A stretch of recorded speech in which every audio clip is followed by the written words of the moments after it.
जय श्री कृष्णा, जय श्री राधे।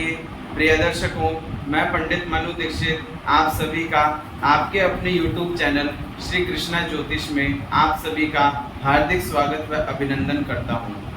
प्रिय दर्शकों, आज का जो मुख्य विषय है वह बहुत ही महत्वपूर्ण विषय है, क्योंकि आज हम चर्चा करने वाले हैं द्वादश भावों के नाम और साथ ही उनसे संबंधित विचारणीय विषय कि हम किन भावों से किन विषयों का विचार कर सकते हैं, या हम कैसे जानें कि इन विषय का विचार हम इस भाव से कर सकते हैं। तो आइए ज़्यादा समय विलंब ना करते हुए अपने मुख्य विषय पर आते हैं। तो आप सभी के समक्ष हमने यह एक चक्र बना रखा है। तो इस चक्र में प्रत्येक भावों के नाम और साथ ही काल पुरुष, ये काल पुरुष की कुंडली है, काल पुरुष के अंग कौन कौन से हैं। तो यह एक विचारणीय विषय है और आपको ध्यान रखना होगा कि काल पुरुष के अंग कौन कौन से हैं। यदि आपने काल पुरुष के अंगों को नहीं जाना तो आगे चलकर आपको समस्या फेस करनी पड़ सकती है। इसलिए कि काल पुरुष में कौन से अंग कहाँ कहाँ पर किन किन भावों में प्रदर्शित हैं वह बेहद याद रखना अति आवश्यक है। तो चलिए प्रथम भाव से स्टार्ट करते हैं। प्रथम भाव को क्या कहते हैं? लग्न कहते हैं। और प्रथम भाव में शब्द लिखा हुआ है तनु, यानी तन, पूरा शरीर। आपका पूरा शरीर किस भाव से देखेंगे? प्रथम भाव यानी लग्न से देखेंगे। द्वितीय भाव धन का भाव होता है।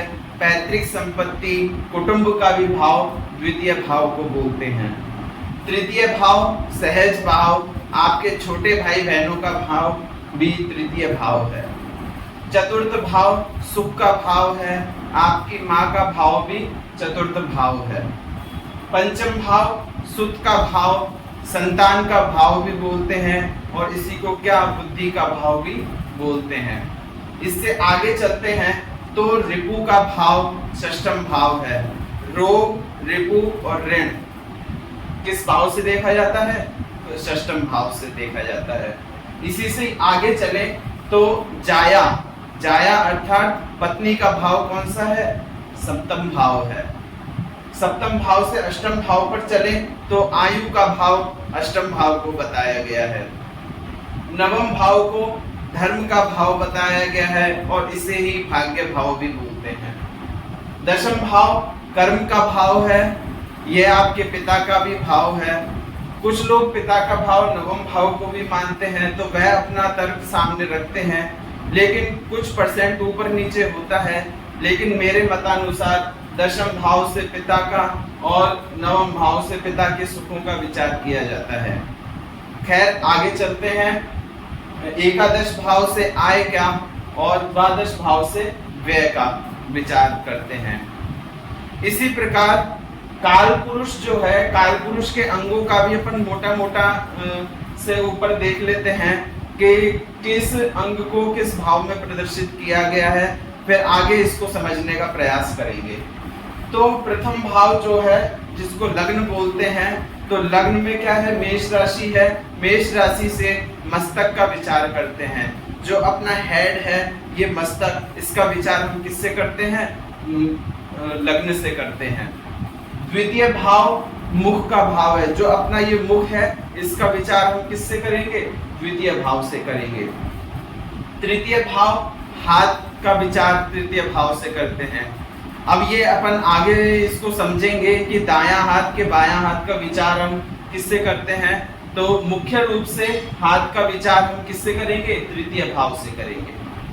चतुर्थ भाव से हृदय का विचार, अपने फेफड़े वगैरह होते हैं, उनसे अपन किसका विचार करेंगे? चतुर्थ भाव का, हृदय से। पंचम भाव से अपन पेट का विचार करेंगे। षष्ठम भाव से कमर का। अब देखिए क्रम वाइज ये चलते आ रहे हैं, हृदय से पेट पर, पेट से कमर पर। अब सप्तम भाव पे आते हैं तो वस्ती, यानी नाभि और कमर के जो बीच का भाग होता है उससे वस्ती यानी सप्तम भाव का विचार हम उससे करेंगे।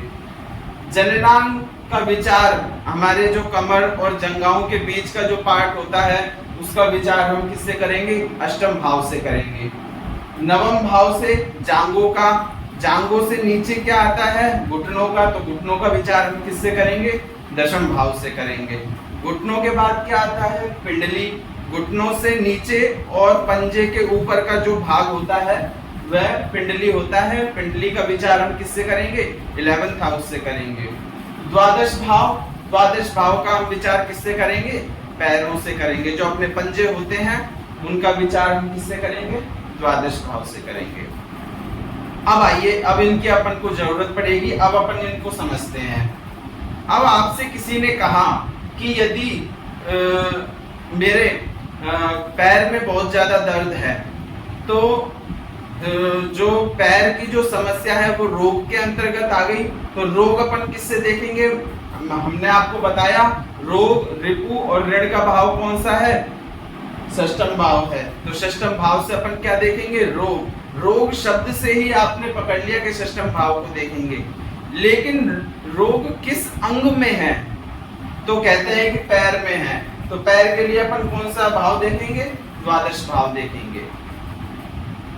और समझने का प्रयास करते हैं कि किसी ने कहा कि मुझे पेट संबंधी रोग है, तो रोग से आपने तुरंत पकड़ लिया किस भाव को देखेंगे? षष्ठम भाव को देखेंगे। लेकिन किस अंग में रोग है? तो कहते हैं कि पेट में रोग है। तो पेट के लिए किसको देखेंगे? पंचम भाव को देखेंगे। पंचम भाव में कौन सी ग्रह स्थापित है उनको देखेंगे। पंचम भाव में कौन सी राशि है, उस राशि के स्वामी कौन है उनको देखेंगे। और पंचम भाव के कारक ग्रह कौन से हैं उनको देखेंगे। इसी प्रकार और समझने का प्रयास करते हैं। किसी ने कहा कि मेरे घुटनों में बहुत दर्द है, तो घुटनों का संबंध किससे है? बताइए आप। घुटनों का संबंध किससे है? दशम भाव से। तो षष्ठम भाव के साथ साथ अपन दशम भाव को भी देखेंगे। इसी प्रकार यह आपने कहा कि हमने द्वादश भावों के नाम और काल पुरुष के अंगों का तो ज्ञान कर लिया, लेकिन और भी जो अन्य विषय हैं उनका हम कैसे पता लगा सकते हैं? उनका हम कैसे पता लगा सकते हैं? तो उसके लिए कहा गया कि लक्षण और उपलक्षण सिद्धांत का इस्तेमाल करो। तो लक्षण और उपलक्षण सिद्धांत का इस्तेमाल कैसे करते हैं? आइए उदाहरण के माध्यम से समझते हैं कि ये जो लग्न है, लग्न में क्या है? तनु। तनु शब्द का मतलब क्या हो गया? पूरा शरीर। आपका जो पूरा शरीर है, मस्तक से लेकर पैर तक, पूरा शरीर का जो विचार होगा वो लग्न से होगा। और कहा जाता है कि लग्न से ही पूरे शरीर का विचार, आपसे संबंधित जुड़े सभी विषयों का विचार हम किससे कर सकते हैं? लग्न से कर सकते हैं। कैसे कर सकते हैं? लक्षण शब्द को जोड़ते हुए। लक्षण शब्द का मतलब हो गया कि सब कुछ, सब अर्थात सब। तो इसको उदाहरण के माध्यम से समझने का प्रयास करते हैं कि आप हैं तो आपका मान सम्मान है, प्रतिष्ठा है, यश है, अपयश है। तो यश अपयश के लिए कौन सा भाव देखते हैं? दशम भाव देखते हैं। लेकिन लक्षणार्थ सिद्धांत को अपन ने इसमें जोड़ा। किसका यश? आपका यश। किसका मान सम्मान? आपका मान सम्मान। बस लक्षण को साथ में जोड़ना है। और आगे समझने का प्रयास करते हैं।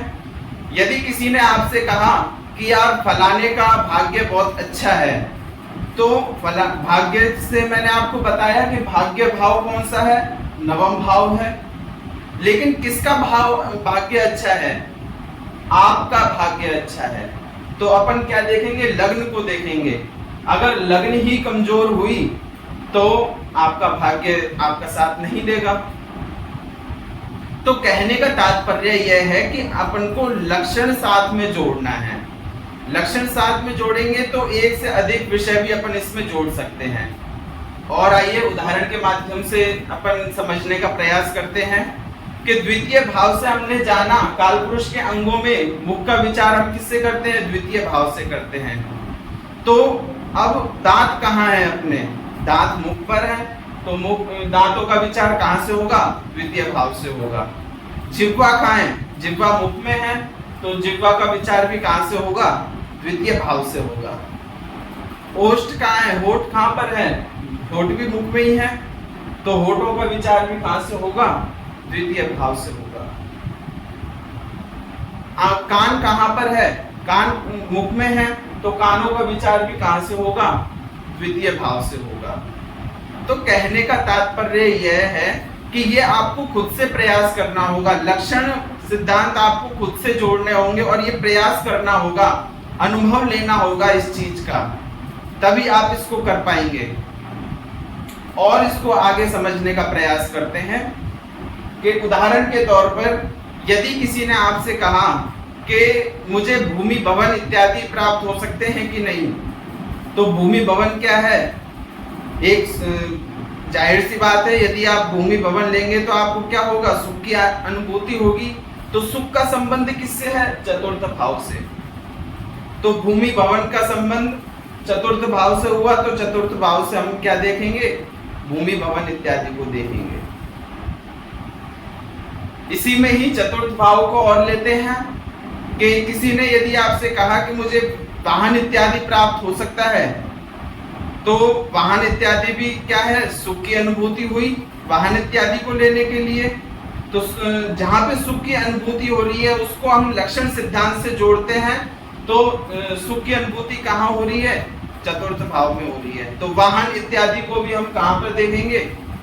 चतुर्थ भाव से देखेंगे। इसी प्रकार और समझने का प्रयास करते हैं कि किसी ने कहा कि कोर्ट कचहरी का विचार हम किससे करेंगे? बताइए आप, कोर्ट कचहरी का विचार हम किससे करेंगे? तो कोर्ट कचहरी का जो विचार है वो हम द्वादश भाव से करेंगे। अब आप कहेंगे कि द्वादश भाव से ही क्यों?